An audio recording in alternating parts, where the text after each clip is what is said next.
현장에서 집사님 청소년들을 참 많이 만나볼 텐데요. 우리 아이들의 성인식 어떤 편인가요? 예.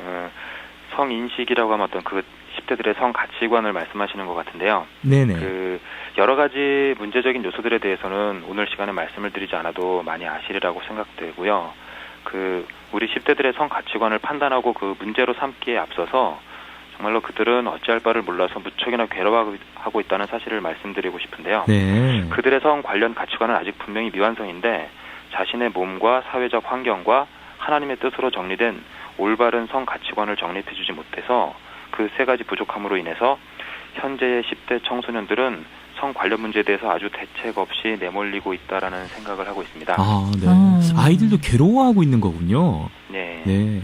참 그럼에도 불구하고 부모님들이 그 청소년들, 특히 10대 자녀들을 여전히 좀 어린아이로만 생각하시는 경우가 많은 것 같고 이런 모습을 보면은 깜짝깜짝 놀라시는 경우가 또 많은 것 같아요. 안 그러던 아이가 언제부턴가 뭐 이런저런 성 문제에 대해서 좀 호기심도 부쩍 많아지는 것 같고 또 때로는 좀 음란 동영상도 보게 되는 것 같고 우리 아이들이 왜 이렇게 또 변해가는 걸까요, 집사님? 예, 정말로 우리 아이들이 왜 이렇게 변해가는 걸까 고민이 많으실 텐데요. 그렇게 성 문제에 호기심도 많아지고 음란 동영상도 보게 되는 문제의 아주 근본적인 이유를 제가 한 가지 짚어드리자면요. 네네. 그렇게 변하는 아이들은 그 하나님께서 설계하신 대로 아주 잘 자라고 있기 때문이라고 말씀드립니다. 그래요? 네. 그렇군요. 좀 더 자세히, 예. 네. 예. 신체 그 발달적인 단계로 봤을 때 그 완벽한 임신 능력을 갖게 되는 10대 후반 나이에 성적인 것에 관심이 전혀 없다면 그게 오히려 심각한 문제는 아닐까라고 걱정을 해야 될 수도 있는데요. 네. 그 10대 성에 관해서 올바른 교육을 시켜주지 못한 상태로 있는 상태에서 그 사회적인 시선이 그야말로 애매한 것을 죄로 정해버리는 그런 그 불합리함으로 인해서 힘들게 얽어매는 결과가 되는데요. 성적 발달이 왕성한 시기에 음란 동영상에 관심이 가는 건 아주 당연하겠는데 하나님의 뜻, 그런 어떤 교육적인 자료가 제공되지 않으니까 음란물에 밖에 빠질 수 없는 게 현재의 문제라고 생각을 합니다. 네. 그런데요, 성 문제가 쉬쉬하거나 감추기만 해서는 안 될 문제잖아요. 예, 하나님께서 남자와 여자를 만드셨고 축복하신 게 바로 성일 텐데요. 성경에서는 성 문제를 어떻게 이야기하고 있나요? 예, 그 성경에서 성 문제를 어떻게 다루고 있는가에 대한 이해가 정말로 중요하겠는데요. 네. 그 성 가치관이 잘 정립이 되어 있어야지 우리가 궁극적으로는 이제 행복한 가정을 통해서 하나님께 영광을 돌릴 수 있겠는데요. 제가 이 부분에 있어서 가장 핵심적으로 관심을 갖고 있는 성경 구절이 야고보서 1장 27절이거든요. 네. 이 말씀을 제가 좀 읽어드리자면은 그 하나님 아버지 앞에서 정결하고 더러움이 없는 경건은 곧 고아와 과부를 그 환난 중에 돌보고 또 자기를 지켜 세속에 물들지 아니하는 그것이니라라는 말씀인데 잘 아시는 말씀일 텐데 경건이라고 하는 것과 고아와 과부를 돌보는 것이 어떤 식으로 연결이 되는 것일까? 저는 사실 이 말씀을 처음 읽었을 때 많은 충격을 받았는데 성 가치관이 무너짐으로써 무분별한 성 관계를 갖게 돼서 생기는 정말로 가장 큰 문제는 고아와 과부라고 볼 수 있겠죠. 네.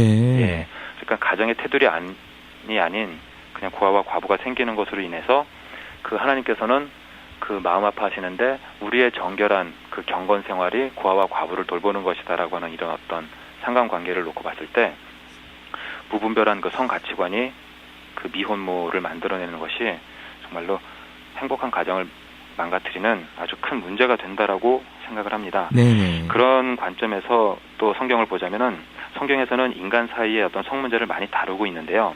여기서의 중요한 관점은 우리의 성을 문제로만 여기고 있지는 않다는 것입니다. 네네. 예, 남녀의 성을 통해서 생육하고 번성하라라고 하는 에덴 동산 최초의 명령도 수행할 수 있게 해주셨고요. 잠언 5장 18절 말씀에 나오는 내가 젊어서 취한 아내를 즐거워하라고 말씀하실 때 19절에 가서 그의 품을 항상 족하게 여기라고 말씀하셨습니다. 그러니까 성에 관련돼서는 기쁨이 있는 것이 확실하다라고 하는 부분도 말씀을 드리고 싶은데 또한 반면에 성에 관해서는 문제로 여기는 부분도 많기는 합니다. 음란, 음녀, 간음과 같은 죄악에 관하여 징벌을 말씀하시는 부분이 많이 있는 게 사실인 거죠. 네. 10대들에게 그 성에 관해서 가르칠 때 죄악된 것을 금하는 것을 가르치는 것보다 하나님께서 설계하신 그 성에 대한 축복과 놀라운 비밀을 가르치는 게 더 중요하다고 생각하는데요. 그렇게 감사로 받아들이게 되었을 때 죄악된 것이 정말로 허무하고 피해야 할 것임을 더 깊이 깨닫고 실천한 힘이 생길 수 있으리라고 네. 확신합니다. 네. 예. 아무래도 그러기 위해서는 네. 이게 어른들의 역할 참 중요할 텐데 이게 막상 사춘기를 맞는 아이들이 매일 부딪히는 분, 가장 가까이에서 보는 분, 예. 네. 가장 바르게 지도해 줄 수 있는 분들이 우리 부모님들이잖아요. 부모님의 역할 예. 이런 문제에 있어서 굉장히 크겠죠. 예, 맞습니다. 예. 부모님의 역할이 제일 크다라고 말씀드릴 수 있겠는데요. 네. 그 현대 사회의 성 관련 풍토를 봤을 때 10대들에게 그 어떤 바람직한 성 가치관을 심어줄 수는 거의 없다라고 생각을 하고요. 네. 거의 확신하고요. 그 교육 정책에 있어서도 사실 좀 민감한 부분이긴 하지만 그 교육 정책에 있어서 인간의 삶과 성에 대한 근본적인 철학이 부족하다라고 생각을 하는데 그런 부족함 때문에 어떤 근본적인 것은 가르치지 못하고 현재 발생되고 있는 최악의 상황인 성폭력과 임신을 막는 것에 아주 급급한 상황이라고 생각이 됩니다. 네. 예, 일선에서 최선을 다하고 계신 선생님들 중에 몇 분이 어떤 스스로의 노력으로 꼭 필요한 성교육을 잘 준비해서 가르치실 수도 있긴 하겠는데 이 부분이 이제 자라나는 어떤 그 청소년들 자녀들의 입장에서 보면 그들의 인생 중에서 정말 어느 한 부분밖에 다루지 못하는 게 되잖아요. 네네. 그런 면으로 볼 때나 아니면 또 성경 여러 곳에서 나오는 부모님의 책임에 관한 말씀을 보나 자녀의 성교육 문제는 태어나는 순간부터 결혼해서 부모의 몸을 떠나는 그 순간까지 그 자녀의 모든 양육을 책임질 사람은 분명 부모님이시라고 확신을 합니다. 네. 집사님, 구체적인 네. 뭐, 지도 가이드라인이라고 해야 할까요? 우리 부모님들이 어떻게 지도해야 하는지 예를 좀 들어주시면 좋을 것 같아요. 네. 뭐, 이런 거 있잖아요. 남자친구, 여자친구 생기면 스킨십 뭐, 손까지 잡아도 되는지, 뭐, 예. 뽀뽀까지 하면 어떤 사이가 되는지, 뭐, 이런 문제, 말해줘야 되나요? 어떻게 해야 되나요? 가이드라인이 있었으면 네. 좋겠어요, 정말로. 예, 뭐 분명히 말씀해 주셔야겠죠. 그 청소년들은 잘 모르면서 자라가는 중이니까. 네. 그럴 때 이제 부모님들 입장에서는 이런 여러 가지 그 성 문제에 대해서 나열만 해놓고 나서 교육 잘하셔야 합니다라고 말씀드리고 끝나면 정말 답답하시죠. 아, 그러니까요. 네, 그래서 뭐 여러 가지 말씀이 필요하겠지만 남자친구, 이성친구 부분이랑 스킨십 부분을 제가 오늘 시간을 뭐 빌려서 잠시 말씀을 드린다면은 네네. 이성교제에 관련돼서 왜 그렇게 만나려고 하는가 그리고 하나님의 뜻이 무엇인가를 먼저 알아야 한다라고 말씀을 드리고 싶은데요. 네. 그 우리 부모님들께서는 그 10대들이 이성에게 서로 끌리는 것은 하나님의 창조 섭리에 완전 일치한다는 사실을 인정하셔야 한다고 생각합니다. 아, 그래요? 네. 네. 창세기 2장 18절에 나오는 혼자 사는 것이 좋지 못하다고 하시는 말씀은 결혼 후에만 적용되는 말씀이 아니라고 생각하는데요. 10대 후반이 되면 아까도 말씀드렸듯이 이미 그 완전한 임신 능력을 갖추도록 자라게 하셨는데 그렇게 자라게 하신 목적이 우리들이 이 성과 이성에 대해서 얼마나 잘 절제하나 또 아니면 죄 안 짓고 잘 사나 시험해 보려고 하시는 걸까요? 그건 아니라고 생각을 하는데요. 예. 사실 신체가 발달한 거를 보자면 10대 후반이나 늦어도 20대 초반에는 결혼을 해야 건강한 아기도 낳고 혼전 순결 문제도 해결이 될 수 있겠는데 여기서 우리 사회의 어떤 결혼이 이렇게 늦어지는 부분은 다른 관점에서 짚어야 되니까 여기서는 생략을 하겠습니다. 네네. 예, 또 한편으로는 그 자녀들이 자라는 것을 보면 남녀 7세 부동석이라는 말이 왜 생겼는지 이해가 되기도 하더라고요. 7살 정도가 되면 이제 크던 작던 이성에 대한 어떤 개념을 느끼게 되면서 그에 따라 호기심과 행동을 하려고 하니까 그에 대해서 아예 남녀 7세 부동석으로 모든 상황을 종결 지으려고 하는 좀 이렇게 간편한 교육 네. 방법을 선택을 하신 것 같은데 그런 뜻이 있었군요. 예, 10대 청소년들에게 이성교제를 막는 것은 현실적으로 불가능하다고 생각합니다. 네. 그리고 막는 것 자체에도 동의를 하지 않는데요. 그럴 때 부모님들께서는 자녀의 인생 전체에 대한 큰 그림을 가지고 계셔야 된다라고 생각하는데 그렇게 됐을 때 공부하고 취직하고 결혼하고 자녀를 낳고 살아가는 과정 중에서 이성교제를 어느 단계에 넣어야 좋을까 이제 다시 고민이 생기죠. 네. 그에 대해서 제가 드리고 싶은 말씀은 이성교제 때는 정해줄 수 있는 기준은 없겠지만 하나님께서 기뻐하시는 가정에 관한 성경적 가정관을 정립하는 것은 사리 판단을 할 수 있는 단계가 되면 무조건 최우선적으로 가르쳐야 하고 네.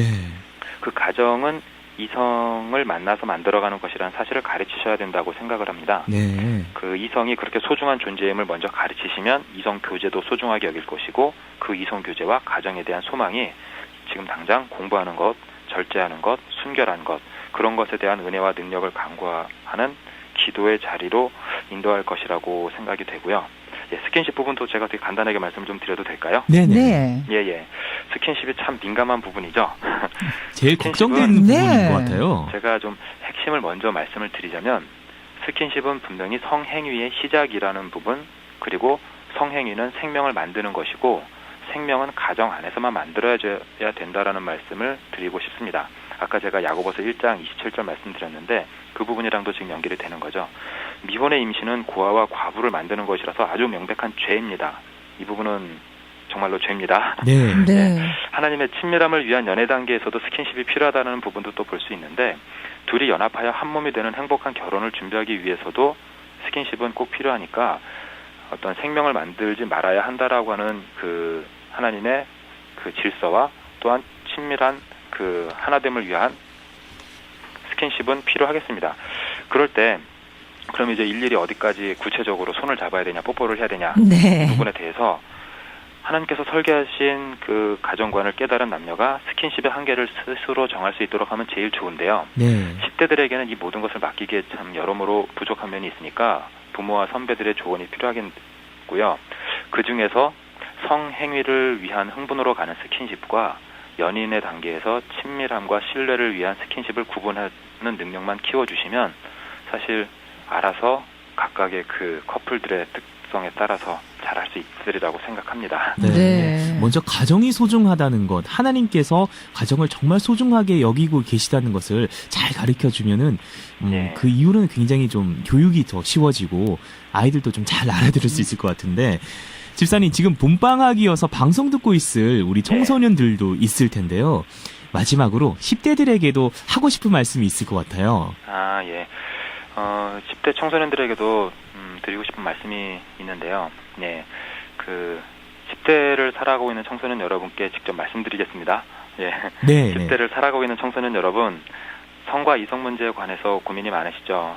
그렇게 힘들고 마음 아프기도 하고 이미 큰 상처를 입었거나 돌이킬 수 없을 것 같은 큰 죄를 짓고 나서 괴로워하는 분도 많으시죠. 그런 여러분에게 위로와 회복을 드리는 말씀을 드리는 것도 중요하지만 그 말도 많고 탈도 많은 우리의 성과 이성에 관한 문제는 하나님께서 우리에게 주신 엄청난 축복과 기쁨과 하나님의 나라를 세워가기 위한 놀라운 창조 작품이라는 사실을 꼭 말씀드리고 싶습니다. 네. 우리 몸에는 하나님께서 이 세상 천하 만물보다 귀하게 여기시는 그 생명을 탄생시킬 수 있는 능력을 담고 있습니다. 여러분의 그 생리와 몽정이 그 증거입니다. 그렇게 생명을 만들 수 있는 능력과 남녀가 한 몸이 되어 가정을 만들고 싶은 본능을 통해서 하나님께서 기뻐하시는 가정을 우리에게 주시기 원하시며 그렇게 서로 사랑함으로써 하나님도 사랑할 수 있게 되고 그 행복을 통해 천국에서 주님과 함께 하는 기쁨까지 엿볼 수 있게 되기를 원하십니다. 청소년 여러분, 성과 이성에 관한 죄악들을 피하는 최고의 방법은 하나님의 축복의 길을 확실하게 따르는 것입니다. 그렇게 하나님의 축복 속에서 행복한 가정을 이뤄가는 준비를 해 나가시기 바랍니다. 네. 감사합니다. 감사합니다, 집사님. 감사합니다. 오늘도 10대들에게는 제가 직접 좀 말을 하고 싶어서 네. 네. 질문이 돼버렸네요. 예. 참 방송 듣는 10대들이 지금 굉장히 좀 마음이 조금 이렇게 시원해지는 그런 걸 느꼈을 거고요. 또 방송 들으시는 부모님들도 네. 그렇구나라는 거를 네. 좀 느끼시는 그런 시간이었을 것 같아요. 아유, 감사합니다. 예. 네, 오늘 살맛 나는 결혼이었습니다. 행복한 연애 대책 연구소 이화섭 집사님과 함께 이야기 나눴습니다. 오늘 좋은 말씀 감사합니다, 집사님. 예, 감사합니다. 감사합니다, 예, 좋은 방송 집사님. 감사합니다. 네. 예.